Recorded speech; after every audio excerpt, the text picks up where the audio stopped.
So I'm Sure. called Caspar Acker. I'm with the Wildlife Conservation Society. I work on our regional program for Sudan Hill as coordinator for safeguards and community relations based in Kigali.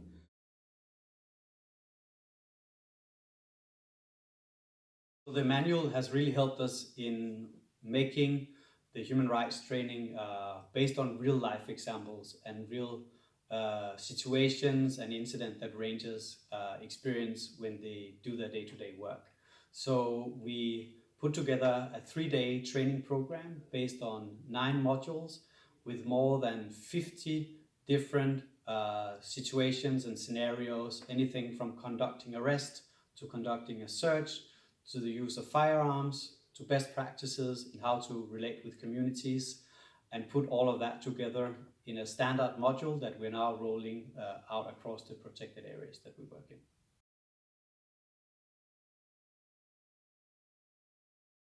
The thing that it has helped us to is to build a scenario-based training. So we used to have what I would call the classic human rights training, where you go through each of the different human rights, the law, and the very sort of the formal way of explaining what are human rights. I think what the manual really helped us to, and especially the visual drawings, is to build scenarios around the drawings of real life experiences that rangers experience doing their work in the field. So what are some of the procedures for conducting an arrest, for example? How do you do that while respecting the human rights?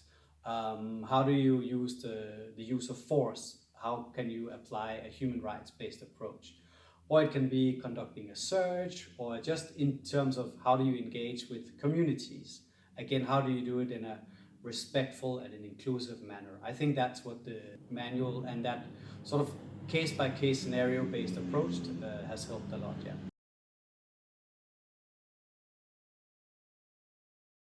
So the feedback we get is that it's a lot more engaging, and that it's a training and some cases that they can relate to. So I think we were able to remove the trainings from the classroom to the field. So a lot of the time we've been using role play. So we ask the rangers to act out the different scenarios. They can play that they are a poacher. They literally go and pick like something that resembles a dead animal or something, and other of their fellow rangers then come to arrest them, and it creates a completely different environment.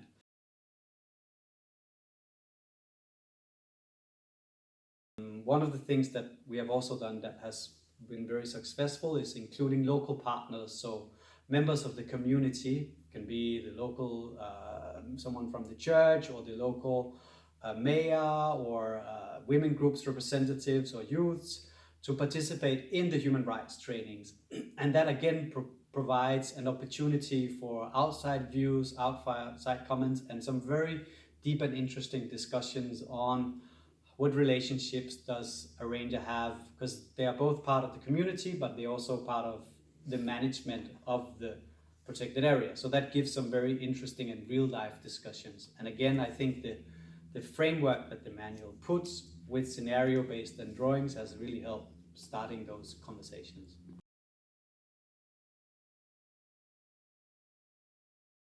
When people hear the word human rights, they think it's something that's far away, that's remote, that is something like an ideal that can be hard to attain.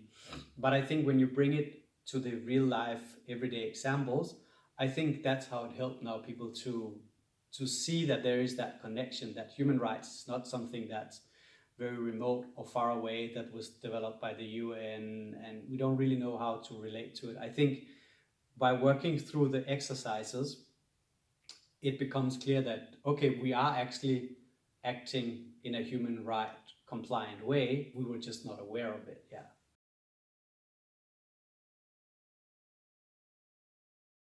All protected areas usually have like interior regulations or standard operating procedures for how they work.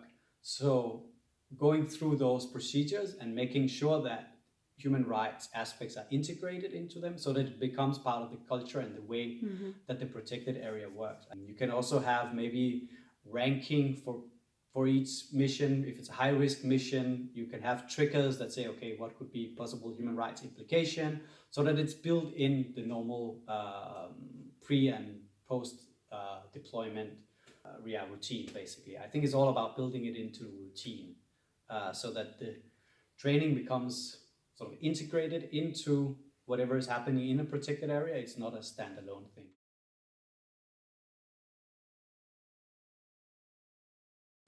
Yeah, so I think one thing that has become very clear, you cannot just train what we call the field ranger, quote unquote, the one that is in the park doing the patrols. You need to include the senior management and even at ministerial level. So that has become very clear for us, because those are the people both with the legal responsibility, but also the people that are designing and directing the missions and the different thing goings on in the protected area.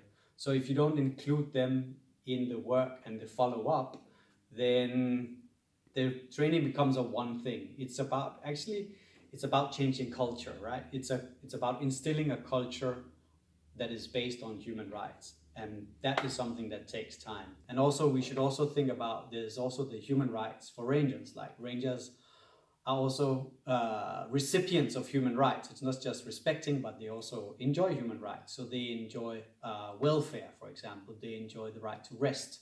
They enjoy the right to proper equipment, to proper information, and also safeguards that we don't put them in risky situations. So we should always remember it goes both ways.